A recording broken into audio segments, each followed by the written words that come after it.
Leeds United 1, West Bromwich Albion 1. What's going on, everybody? It's your boy JT and welcome back to another episode of South Stand Stories. This series, of course, we go through everything happening around the world of Leeds United, and we have a little talk about it. And today, there is no riff-raffing about, no messing about. It was a very cagey game. West Brom set up that way. They didn't want to allow Leeds any kind of space in behind. They made it a scrappy affair from minute 1 to minute 90. Having said that, Leeds definitely did have the chances to win that game. Joseph, with an excellent run, could have won the game for Leeds there when he dipped the ball onto the crossbar.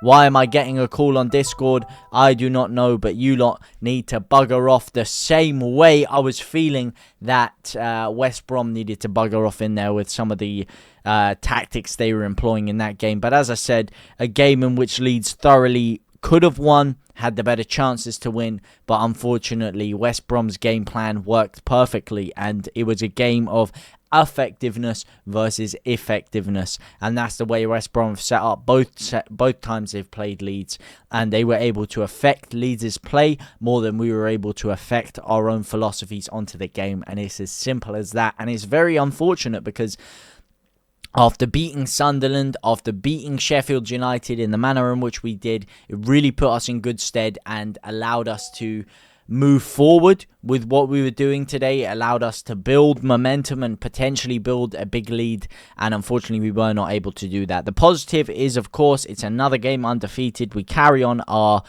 streak of undefeated games, but unfortunately do not carry on our streak of winning games, and it's just as simple as that. It's an unfortunate way for the game to go, a very frustrating game to watch, and not the most appeasing game for the general, which a lot of recent games have been for Leeds. They've been very exciting. So a little bit of a slap back to reality for not just the players, but everyone at Leeds that thinks the season is done and wrapped already, and everyone that thinks that we're going to be cruising forward to automatic guaranteed. There is still a long patch of the season to go, just under a quarter of the season left. Still a big portion of games to play there, and if Leeds are to get ourselves up to that 100-point mark that I have been kind of saying is what you would guarantee promotion with, then we are still going to need 7 more wins under our belt to achieve that in a remaining, or 8 more wins, sorry, out of our remaining 11 games, which is definitely a feasible task for Leeds United to achieve. And we got to hope now that Sheffield United somehow slip up against Millwall later on, and Burnley, of course, losing 3-0 in the Cup to Preston today. They are going to have less distractions on their mind, so they are another force to be reckoned with and to be feared for Leeds United. You know, not crazily feared in terms of the fact that they're a better side than us, but you have to worry about these sides catching us up, especially with the way Leeds United have ended recent championship campaigns last year specifically. But we are still in a good position. If Sheffield United do win, we still have 3 points over them. We would still have 5 points over Burnley if they were to win. But again, it could have been so much more. But given the way we've had a little bit of the rub of the green in the past couple of games, I can't be too disappointed, too annoyed. As for the way we set up, I like the fact that he started Rothwell and Tanaka in the midfield. I think that's our best midfield pairing. Struijk, I think, is slotted in perfectly in Ampadu's absence defensively, so I don't think we're missing too much defensively within there. Going forward again, I thought Firpo had a great game. His goal was exquisite, beautiful flick on, and a great ball from Dan James, who I was questioning why he was on that side to begin with, but a great in-swinger, and he had so much pace and precision on the cross that all Firpo needed was a little glancing flick on, and that managed to get Leeds United the goal in the first half. But unfortunately, we conceded a very terrible set piece from a free kick. It was a great finish, it was a great run, but it was a bit interesting defensive play from Leeds United there to leave your man so open on the back six. But it was a great header into the side net there, glanced over the keeper. Similar to Tanaka's little dink, you know, from the left-hand side of the pitch over the keeper's head.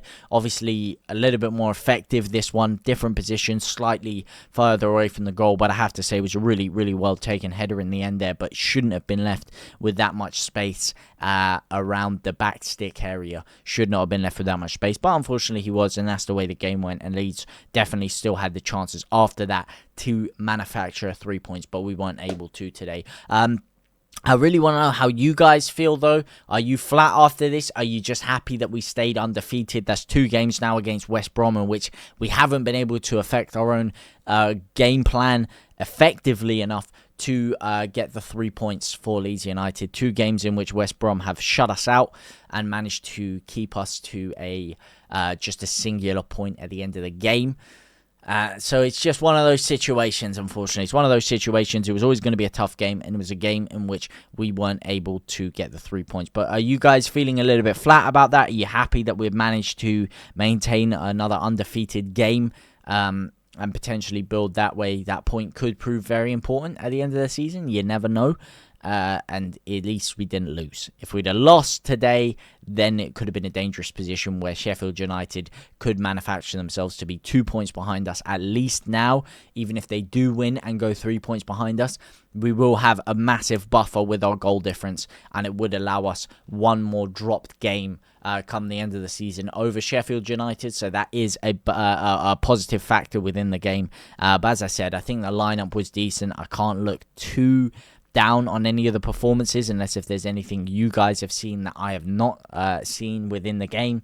I thought Solomon was again decent, wasn't quite as able to affect the game in the final third as you would have liked from him.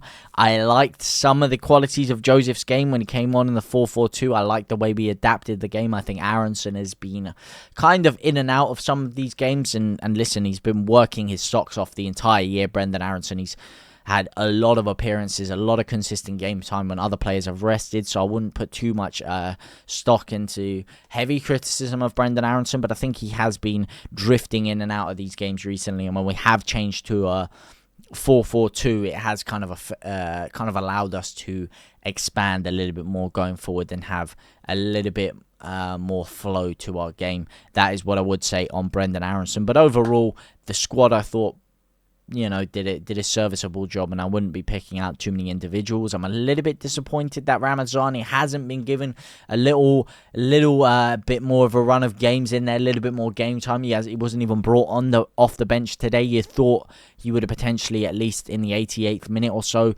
brought Ramazani on for Dan James or something. Of course, Dan James has been in red hot form. Another assist for him today. You can see why he wasn't taken out of the side.